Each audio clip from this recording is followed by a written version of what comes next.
oleh Allah Subhanahu wa taala untuk memberikan satu petunjuk, pedoman bagaimana menata kemudian baik sisi manajemen kehidupan, sisi usia, juga terkait dengan pelayanan dalam aspek sosial ketika mencapai usia 40 tahun, apa yang harus dilakukan, bagaimana kemudian tatanan itu dikelola sehingga mencapai hasil yang maksimal di hadapan Allah Subhanahu wa taala dan tentunya punya nilai-nilai kebaikan bagi lingkungan sekitar.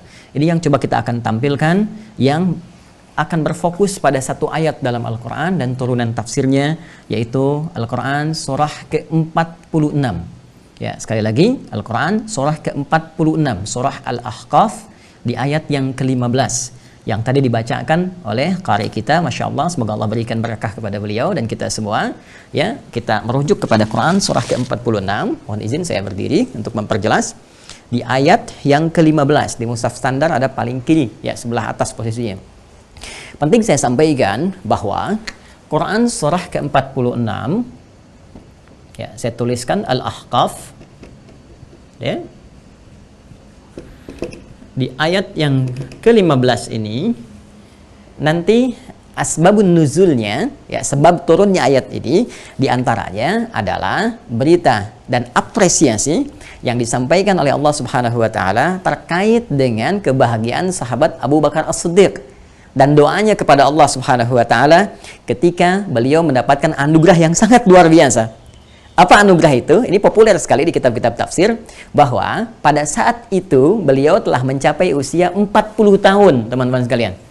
Ini sahabat Abu Bakar, ya, Abu Bakar As-Siddiq radhiyallahu taala anhu, sekaligus juga bapak mertua Rasulullah SAW. Ini sahabat, ya, teman setia Nabi, juga mertua Nabi, karena diantara putri tercintanya yaitu Sayyidah Aisyah radhiyallahu taala anha, yaitu ibunda kita, ibunda mukminin, ummul mukminin dan istri Nabi SAW. Ya, beliau ketika mencapai usia 40 tahun, ya, sekaligus pada saat itu adalah 2 tahun dari risalah kenabian Rasulullah SAW. Jadi ketika diangkat menjadi Rasul, kalau saya sebut risalah berarti penyampainya itu disebut dengan Rasul. Baik, ya, misinya disebut dengan risalah. Gitu, ya. Nah, ketika Nabi SAW diangkat menjadi Rasul, Rasulullah SAW, ya, diangkat menjadi Rasul, itu usia beliau 40 tahun, ya, menerima wahyu di Gua Hira, ya, Quran surah 96 Al-Alaq ayat 1 sampai dengan 5 itu penanda diangkatnya beliau menjadi Rasulullah, yaitu Rasulullah SAW. Nah, 2 tahun dalam berdakwah ini, dalam fase 2 tahun, ya, 2 tahun. Jadi kalau kita tambahkan ke sini, ya, usianya 42 tahun. Nah, usia 42 tahun, fase 2 tahun dalam berdakwah, ini belum terang-terangan. Ya, masih di sekitaran saja, karena nanti ada fase pembekalan sebelum dakwah terang-terangan. Dalam fase pembekalan ini, Nabi mengajak lingkungan terdekatnya. Jadi ada keluarga dekat, sahabat-sahabat dekat, tetangga dekat yang dipercayai, kan? Nah, itu nanti fasenya 4 tahun. Nah, 2 tahun dalam fase ini, saat usia beliau 42 tahun. Nah, sahabat Abu Bakar As-Siddiq usianya 40 tahun. Jadi beliau ini sahabatan, ya, beda usia, rentang usia sekitar 2 tahunan, kurang lebih. Nah, ini kalau teman-teman misalnya main, ya, untuk ziarah umrah atau haji. Jadi kalau menunaikan ibadah haji, saya bermohon pada Allah bagi yang belum nanti berangkat, semoga bisa disegerakan, ya. Nah, dan tidak cukup dengan amin, ya, mesti nabung. Nabung, siap-siap belajar. Kemudian nanti kalau Anda haji atau umrah, nanti Anda masuk ke wilayah Mekah, masuk ke haram, ya, sekitaran Masjid Al-Haram. Nanti saya berikan contoh petanya, ya.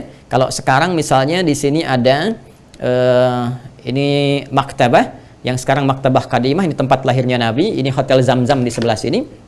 Nah, ini Zamzam, ya, Zamzam Tower sebelah sini. Di sini ada nanti Istana Raja, ya, seberang sedikit ke sini, Istana Raja sini. Kita jalan ke belakang sini, ya. Nah, ini ada pintu 26, Gate Ismail. Kemudian nanti ke sini Babun Nabi, Babu Ali, Babu Salam di sini. Kemudian nanti Anda lewat sini sampai kurang lebih ada 37 kipas angin. Anda lewat sini di samping sini. Nah, nanti agak jarak ke sebelah sini ada maktabah, warnanya krem bangunannya. Ini tempat Nabi dilahirkan. Kemudian tarik garis lurus, ini Babus Salam, ya, masuk pintu Babus Salam. Di sini ada Bukit Sofa. Nah, ini Bukit Marwah. Dari Marwah ini keluar, di sini yang ada toilet di sini, ya. Nah, di sini ini rumah kediaman Rasulullah SAW, ya, berumah tangga dengan Sayyidah Khadijah. Di mana rumah Abu Bakar As-Siddiq radhiyallahu taala anhu? Dari Zamzam Anda nyebrang sedikit, ya, ini Zamzam, nanti nyebrang sini, teman-teman sekalian. Di sini nanti ada Hotel Hilton, ya, Hotel Hilton. Nah, ini. Nah, jadi kalau kita lihat di sini ada Hotel Hilton, di Zamzam, ini Safwa, nyebrang istana, ini Hotel Hilton ke sebelah sini. Nah, Anda kalau naik tangga, ya naik eskalator dulu ke atas dari luar, ya kemudian naik tangga sedikit. Nah, itu Anda akan masuk menemukan musola. Ya, musola itu kalau Anda masuk ke situ, itu masjidnya, ya sahabat Abu Bakar As-Siddiq yang dulu itu adalah kediaman beliau. Jadi rumah sahabat Abu Bakar As-Siddiq ini sekarang posisinya di Hotel Hilton, kurang lebih seperti itu. Ya. Nah, jadi kita bisa bayangkan Nabi berumah tangga di sini tempatnya, ya dekat Marwah. Kemudian ini ke arah Hotel Hilton, ini rumahnya sahabat Abu Bakar As-Siddiq. Di sini ada Jabal Qubais, ya tempat biasa Nabi kemudian menyampaikan risalah termasuk Isra Mi'raj adanya di sini. Nah, di usia Nabi 42 tahun, 2 tahun setelah menerima risalah wahyu itu kurang lebih, maka sahabat Abu Bakar As-Siddiq itu beriman kepada Rasulullah SAW, masuk Islam yang kemudian disertai. Bukan hanya beliau saja, disertai oleh kedua orang tuanya. Ya, masuk Islam. Anaknya Abdurrahman juga masuk Islam. Masya Allah, ya kan? Kemudian cucunya pun masuk Islam. Jadi orang tuanya masuk Islam, anaknya masuk Islam, cucunya masuk Islam. Masya Allah gitu ya. Nah, jadi ini sangat menarik teman-teman sekalian. Maka pada saat dalam suasana itulah kemudian beliau meminta petunjuk kepada Allah Subhanahu wa taala untuk diberikan bimbingan oleh Allah Subhanahu wa taala bagaimana mensyukuri nikmat 40 tahun ini, ya, yang dengan 40 tahun ini mendapatkan satu anugerah terbesar dari Allah Subhanahu wa taala, yang dengan anugerah itu punya satu kehidupan baru, punya jendela yang terbuka baru, punya nafas fitrah yang baru, yang dengan itu menginginkan petunjuk tepat dari Allah sehingga sisa-sisa kehidupan bisa dijalani lebih baik dibandingkan hari-hari sebelumnya. Maka turunlah kemudian Quran surah ke-46 ayat ke-15 yang mengabadikan peristiwa ini, yang doanya nanti ada dalam kalimat hatta idza balagha asyuddah wa balagha arba'ina sanah, sehingga tatkala sampai pada masa kematangan itu. Jadi kalau ada orang berproses, ya baik dari sisi kemanusiaan dalam fase tumbang, tumbuh, berkembang sampai dengan jadi remaja, sampai pemuda dan sebagainya, itu masih proses. Ya, Syariah Asih juga demikian karena ini konsepnya umum. Dalam pekerjaan juga demikian, dalam khidmat begitu. Awal-awal ini masih proses penyesuaian, kadang seperti bayi, ya. Masih butuh bantuan, masih butuh donasi, butuh support, kadang-kadang naik turun, kadang-kadang lelah dan sebagainya. Itu di awal-awal. Tapi ketika Anda merasakan fase kematangan, kata Allah, hatta idza balagha asyuddah, sampai ketika sudah mulai terasa mapan, terasa lebih kuat. Sekarang Syariah Asih punya 6 cabang gitu kan. Orang-orang yang sudah masuk fase usia di atas 30 mau ke 40, itu sudah mulai kuat, nalarnya sudah mulai matang. Ya kan? Bahkan penampilan fisiknya pun sudah beda, ya, kekuatannya, nalarnya, daya fikirnya dan sebagainya. Dan puncaknya wa balagha arba'ina sanatan, dan sampai 40 tahun. Nah, ini intinya. Ini inti yang paling utama dan tidak mudah mendapatkan 40 tahun ini. Baik dari usia, juga tentunya khidmat kepada masyarakat, interaksi sosial kehidupan kita, apapun profesi kita. Ya, tapi yang paling menarik, perhatikan bimbingan Allah yang menyertai kalimat ini. Ketika seseorang sudah sampai pada usia 40 tahun, ataupun suasana yang dirasakan seperti Abu Bakar merasakannya, dan meminta kemudian petunjuk pada Allah Subhanahu wa taala dalam bersikap, beraktivitas, melakukan pelayanan, interaksi sosial, apa yang harus dilakukan? Maka kata Allah, perhatikan, qala, ya, maka lakukan seperti Abu Bakar mengerjakan ini. Jadi ini ayat sangat menarik sekali, mengapresiasi Sayyidina Abu Bakar As-Siddiq ketika beliau kemudian berdoa bermohon pada Allah Subhanahu wa taala dan diabadikan kemudian bagian diksinya dalam Al-Qur'an. Perhatikan kalimatnya. Qala rabbi auzi'ni an ashkura ni'mataka allati an'amta 'alayya wa 'ala walidayya. Satu. Saya tuliskan ya. Saya hapus jenak yang ini. Ini kalimat pertamanya, mohon izin, waktu kita sangat terbatas sekali, jadi saya mencoba fokus kepada inti bahasan. Ya, satu, qala, ya, ini boleh dibacakan, ya, Bapak Ibu sekalian, teman-teman, ya di kalangan dokter ataupun perawat ataupun yang lainnya. Ini doa sangat bagus sekali dan boleh kita dawamkan dalam keseharian. Ya, Rabbi, ya, auzi'ni, ini fi'il amr lit talab. Rabbi auzi'ni, nanti kita bacakan, an ashkura ni'mataka allati, ini satu, an'amta alayya wa ala walidayya. Nah, ini poinnya. Satu, perhatikan baik-baik. Rabbi auzi'ni, ay Rabbi alhimni, ya Allah, mohon bimbing hamba. Ya, ya Allah, mohon berikan petunjuk kepada hamba, arahkan hamba. an ashkura ni'mataka allati an'amta 'alayya wa 'ala walidayya, agar hamba mampu mensyukuri nikmat yang telah engkau kurniakan kepada hamba dan kepada kedua orang tua hamba. Ini poinnya yang tadi disebutkan.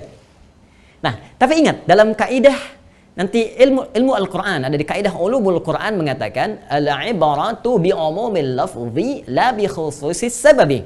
Ya, dalam kaidah ilmu asbabun nuzul mengatakan jika ada satu ayat kalau lafaznya bermakna umum sekalipun sebabnya dikhususkan pada satu kejadian, sementara lafaznya sifatnya umum, maka pesan yang ingin disampaikan adalah pesan yang umum, mencakup bagi segala kalangan dengan situasi yang serupa.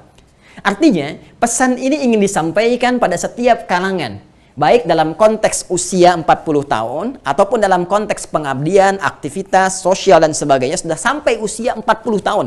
Pernikahan sampai di usia 40 tahun, pengabdian dalam sosial misalnya 40 tahun, di birokrasi 40 tahun, diplomasi 40 tahun, di kesehatan 40 tahun. Sepanjang konteksnya sampai ke dalam masa 40 tahun ini, maka yang pertama harus dilakukan, kata Allah, ini, an ashkura ni'mataka allati an'amta 'alayya wa 'ala walidayya. Satu, minta kepada Allah untuk diberikan bimbingan agar mampu bersyukur. Ya, mampu bersyukur atas segala nikmat yang diberikan selama 40 tahun. Ini nggak mudah. Ya, apa dikira satu rumah sakit itu akan begitu mudah? Ya, bisa berkembang, bertahan, maju sampai 40 tahun? Belum tentu. Tidak sedikit rumah sakit yang sekarang karena suasana pandemi merasa kesulitan. Bahkan ada yang terjatuh, bahkan ada yang kemudian tidak mudah untuk bisa hanya sekedar beraktivitas. Itu nggak mudah. Ya. Tapi yang paling menarik, ini yang paling dahsyat ya. Kalau kita bertanya, ya Allah, bagaimana cara bersyukurnya? Apakah hanya mengucap Alhamdulillah, kan? Apakah hanya dengan berbagi dan seterusnya? Ada sesuatu yang sangat menarik. Nah, Abu Bakar As-Siddiq mencontohkan ini dengan satu contoh yang sangat luar biasa, diridhai oleh Allah dan dengan ridha itu diabadikan dalam Al-Quran. Ya, apa itu? Jadi Abu Bakar As-Siddiq ini mensyukuri satu nikmat yang Allah berikan kepada beliau dalam usia 40 tahun itu, dan disepakati oleh para ulama tafsir ketika menafsirkan ayat ini, yaitu nikmat at-tauhid. Nikmat at-tauhid. Ya. Satu, nikmat tauhid. Ya. Apa itu tauhid? Menjadikan seluruh atau segala hal yang kita kerjakan dalam aktivitas hanya mengarah untuk Allah semata.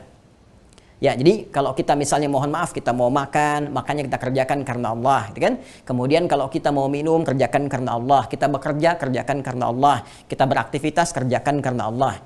Maka setiap segala aktivitas yang kita kerjakan karena Allah itu dalam konteks tauhid, yang mentauhidkan, mengarahkan segalanya hanya bagi yang satu, yang ahad. Ya, Allah menamakan dirinya dengan al-ahad. Qul huwallahu ahad, ya. Ketika menjadikan seluruh aktivitas yang kita kerjakan semuanya dalam kerangka hanya untuk Allah saja, hanya untuk beribadah saja, maka aktivitas ini yang dalam bahasa Arab disebut dengan amal namanya, akan memiliki nilai bertambah namanya, bukan sekedar amal tapi ditambahkan dengan salih namanya. Salih. Jadi kalau masih amal itu masih netral. Ya, makan itu amal. Segala jenis pekerjaan itu amal. Minum, amal. Anda bekerja, amal. Saya mengajar, amal. Anda menulis, amal. Itu masih umum. Ya, tapi apakah setiap yang beramal dikerjakan karena Allah atau tidak? Gitu. Ya. Baik, jika pekerjaan ini dilakukan karena Allah dan turun ridha Allah ke dalamnya sehingga dianggap baik oleh Allah, sesuatu yang dianggap baik oleh Allah disebut dengan salih namanya. Ya. Makanya setiap orang tua bercita-cita memiliki anak yang soleh. Artinya orang atau anak yang dianggap baik, dibimbing baik oleh Allah. Ya, itu sudah fitrah. Bahkan ada di Quran surah ke-7 Al-A'raf, ya, nanti di ayat 189. Ya. Falamma athqalat da'awallaha rabbahuma la in ataitana salihah. Tatkala nanti kandungan seorang yang tengah mengandung semakin besar, semakin berat, kemudian suami istri itu berdoa kepada Allah. Ya, apa doanya? La in ataitana salihah lanakunanna minasyakirin. Ya Allah, duhai Allah, jikalau Engkau berkenan menganugerahkan kepada kami anak yang saleh, yang Engkau bimbing menjadi baik dalam pandangan-Mu, kami akan sangat bersyukur dengan semua itu. Jadi saleh itu adalah suasana kebaikan yang dibenarkan oleh Allah Subhanahu wa taala, yang diridhai oleh Allah Subhanahu wa taala. Nah, Abu Bakar ini berpikir begini, teman-teman sekalian. Saya ini beraktivitas, saya ini pebisnis. Beliau ini pebisnis. Pebisnis hebat. Nanti temannya Uthman bin Affan. Uthman bin Affan itu nanti masuk Islamnya diajak oleh sahabat Abu Bakar. Ya, termasuk nanti ada Abdurrahman bin Auf, ya, termasuk nanti pemuda usia 17 tahun, sukses juga, dibawa nanti oleh Uthman salah satunya, namanya Arqam bin Abi Arqam, ya, nanti masuk Islam yang ke-17, usia 17 tahun, mewakafkan nanti tempat tinggalnya untuk tempat ta'lim Nabi, dikenal dengan Darul Arqam, ya, ada di posisinya di Bukit Sofa nanti, ya. Nah, Abu Bakar ini merasa, saya berbisnis, bekerja, bahkan beliau merantau, ya, kadang ke Syam, Syam itu sekarang Palestina, ada Syria, ada Libanon, Yordania, gitu kan? Kadang kemudian ke Yaman, bahkan kebiasaannya diabadikan di Al-Quran, kebiasaan orang-orang Quraisy pada saat itu diabadikan di Al-Quran. Di surah Al-Quraisy, langsung dengan namanya. Li'ilafi Quraisy, ilafihim rihlatash syita'i was-saif. Nah, beliau itu merasakan, sebelum sampai ke titik ini, pekerjaan saya itu hanya untuk dunia saja. Ini beliau memikirkan, ini 40 tahun, ya itu semua dunia aja. Kerja berangkat dunia, ya berangkat gelap, pulang gelap, aktivitas lagi, kerja lagi, tumpuk harta lagi, belanjakan lagi. Dan semua nilainya hanya untuk dunia saja. Maka beliau berpikir ketika kemudian Masya Allah sampai di usia ini dan menerima risalah Islam, difikirkan ya Allah. Ternyata sebelumnya ini punya nilai tidak di hadapan Allah. Kalau kita refleksikan ke dalam suasana 40 tahun Syariah Asih ini, ya, mari kita bawa ke pertanyaan pada diri saya, Anda, dan kita semua. Saya ingin tanya pada diri Anda, selama Anda mengabdi di Syariah Asih ini khususnya, bahkan sampai ke usia 40 tahun, apakah pekerjaan Anda pernah Anda niatkan karena Allah? Atau dokter hanya sekedar untuk mengobati saja? Perawat hanya sekedar merawat saja? Manajemen memanage saja? Bagaimana perusahaan berlangsung dengan baik? Bagaimana rumah sakit berjalan dengan lancar? Kalau hanya itu yang Anda kerjakan, jangankan Anda, bahkan rumah sakit lain pun bisa. Bahkan yang belum beriman pun sama. Lantas apa bedanya Anda di hadapan Allah Subhanahu wa Ta'ala? Lantas Anda punya nilai apa di hadapan Allah? Dan persoalannya, satu saat kita akan berpulang. Kita akan wafat. Dan yang kita bawa pulang itu bukan bekal dunianya, tapi hasil dari amal soleh ini, teman-teman sekalian. Ya. Karena itu ayatnya berkata setelah itu, perhatikan kalimatnya. Ya. Rabbi auzi'ni an ashkura ni'mataka allati an'amta 'alayya wa 'ala walidayya wa an a'mala salihan tardah. Ya. Supaya perbuatanku ini ya Allah dengan syukurku kepadamu bimbing hamba supaya pekerjaan hamba ini menjadi amal saleh. Ketika perbuatan dibenarkan dan diridhai oleh Allah, maka dia punya nilai di hadapan Allah. Nilai ini yang disebut dengan hasanah namanya. Hasanah. Dan jangan main-main, ya. Nilainya itu, ketika pekerjaan menjadi hasanah, itu poinnya dituliskan oleh malaikat atas perintah Allah, itu 10 poin dituliskannya. 10. Dalam hitungan akhirat, hitungan Allah Subhanahu wa Ta'ala. Ini ada di Quran surah ke-6, ayat 160. Ya. Man jaa'a bil hasanati falahu asyru amthaliha. Siapa yang mengerjakan perbuatan amal saleh, kemudian dia punya nilai hasanah, maka punya poin di hadapan Allah 10. 10 itu jangan dihitung begini ya. 1, 2, 3, 4, 5. Itu refleksinya di benak kita terlampau sedikit. Tapi coba kita perhatikan sebagai gambaran hitungan yang disampaikan oleh Nabi SAW menjelaskan konteks ini. Ketika ada seorang ibadah ke masjid, baru datang ke masjid saja untuk niat ibadah. Ya, untuk niat ibadah, belum mengerjakan yang lain-lain. Baru datang niatnya mau ibadah, misal mau sholat. Itu baru datang saja, di hadis Muslim disebutkan dapat 25 kebaikan. Yang jaraknya 1 ke 2 500 tahun, 2 ke 3 500 tahun, 3 ke 4 500 tahun, demikian seterusnya. Jadi kalau kita tarik ya pola hitungan ini ke dalam nuansa hitungan pahala, maka terbayang berapa banyak didapatkan. Berapa banyak? Itu 1 hasanah, nilainya 10. Nah, yang kita bawa ke hadapan Allah Subhanahu wa Ta'ala hasanahnya ini. Kalau pekerjaannya selesai. Jadi jangan dikira untuk mendapatkan perbuatan hasanah ini terbatas pada ibadah spiritual saja, tidak. Ya, kita sholat betul, sholat dapat pahala, 10 kebaikan sekali sholat. Ya, baca Al-Quran setiap hurufnya 10 pahala. Ya, infak setiap yang keluar dihitung, paling sedikitnya 700 kali lipat. Ada hitungannya, kan? Tapi jangan dikira terbatas pada amalan-amalan ritual saja, tidak. Semua pekerjaan kita dari bangun tidur sampai kita tidur lagi, jika diniatkan karena Allah, maka menjadi amal soleh dan punya nilai hasanah. Makanya semua pekerjaan itu dibimbing. Bimbingan itu yang disebut dengan doa. Jadi doa itu bukan kalimat formalitas yang kita bacakan untuk mendapatkan keberkahan pada aktivitas kita. Bukan sekedar itu. Itu ada nilainya. Karena itu silahkan Anda cek, semua aktivitas orang Islam dari bangun tidur sampai tidur lagi pasti bersanding dengan doa. Silahkan cek. Ya, bangun tidur kita punya doanya.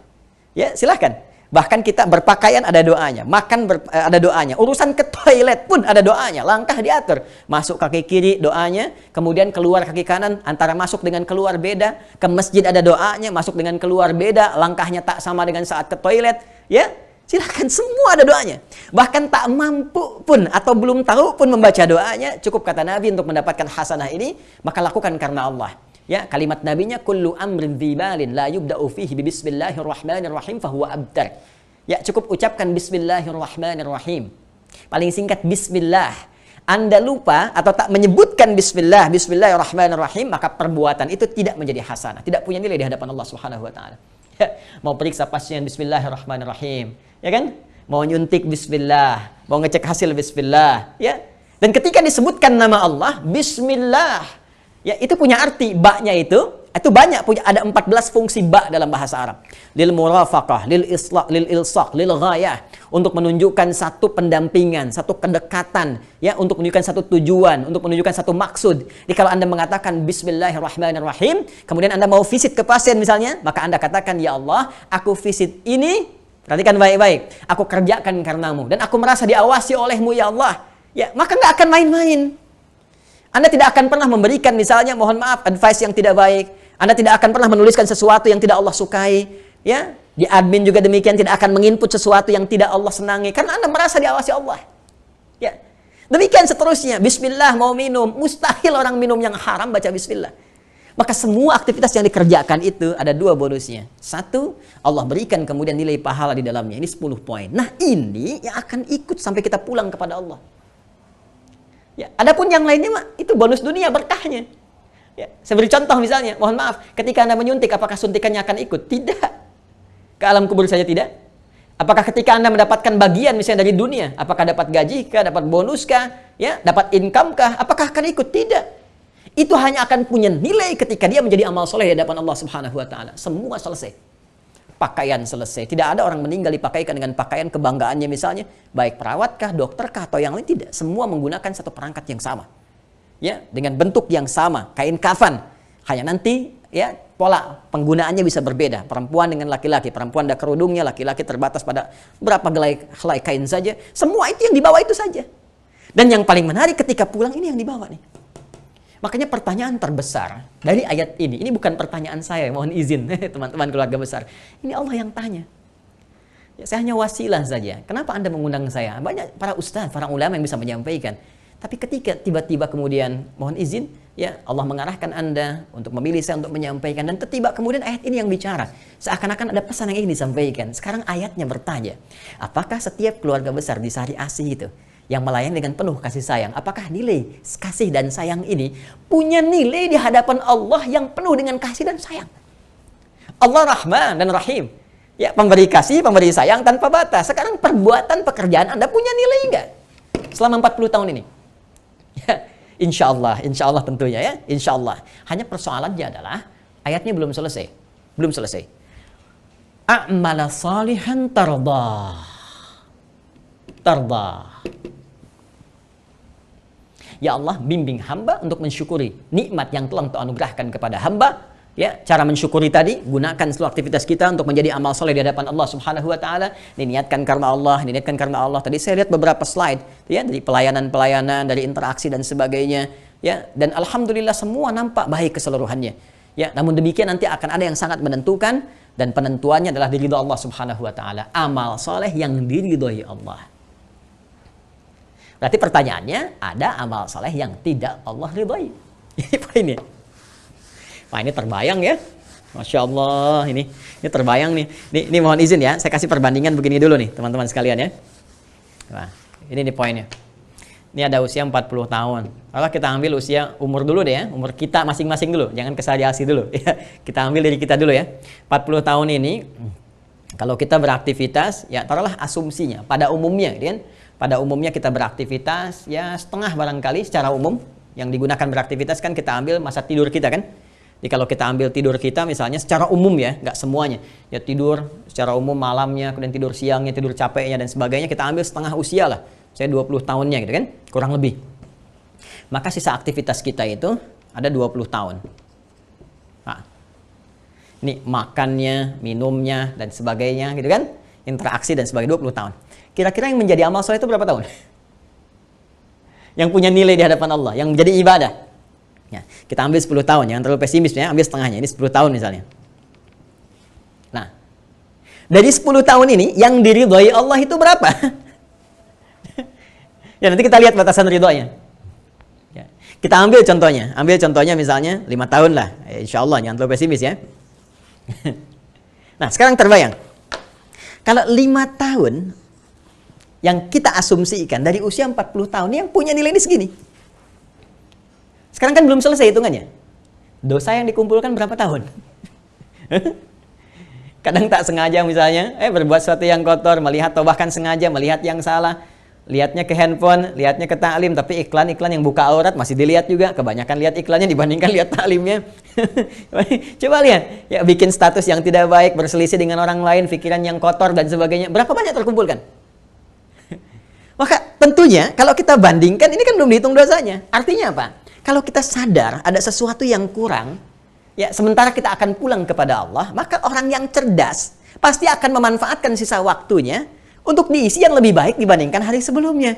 Maka cara terbaik untuk mengisi itu dia minta petunjuk kepada Allah Subhanahu wa taala. Minta petunjuk. Ya. Bagaimana petunjuk yang dia mohonkan? Allah langsung berikan lewat kalimat yang tadi dibacakan oleh qari kita, dan ini adalah nukilan kemudian ya teman-teman sekalian yang disampaikan oleh sahabat Abu Bakar As-Siddiq ketika memohon kepada Allah, kemudian disampaikan oleh Al-Quran, ya diberikan bimbingan dan sampai kepada kita semua untuk kita kemudian praktekkan dalam kehidupan. Perhatikan kalimatnya. Wa an a'mala salihan tardah. Ya Allah, bimbing hamba untuk mensyukuri nikmat yang telah Engkau berikan kepada kami ya Arhamar Rahimin, dan dengan nikmat itu kami mampu mengisi sisa-sisa perjalanan aktivitas kami ini dengan perbuatan yang lebih baik lagi. Perbuatan yang saleh, perbuatan yang mulia yang Engkau ridhai. Bagaimana ciri perbuatan yang diridhoi itu? Singkatnya ada 2. Ya. Saya beri contoh 2 bagian. 1, 2. Perbuatan yang diridhai Allah Subhanahu wa taala. Fokus baik-baik teman-teman sekalian. Pertama, menjaga hubungan baik dengan Allah pada aspek hablum minallah. Ya. Hubungan baik dengan Allah Subhanahu wa taala pada aspek hablum minallah. Hubungan baik dengan Allah ini bentuknya ada 2 lagi.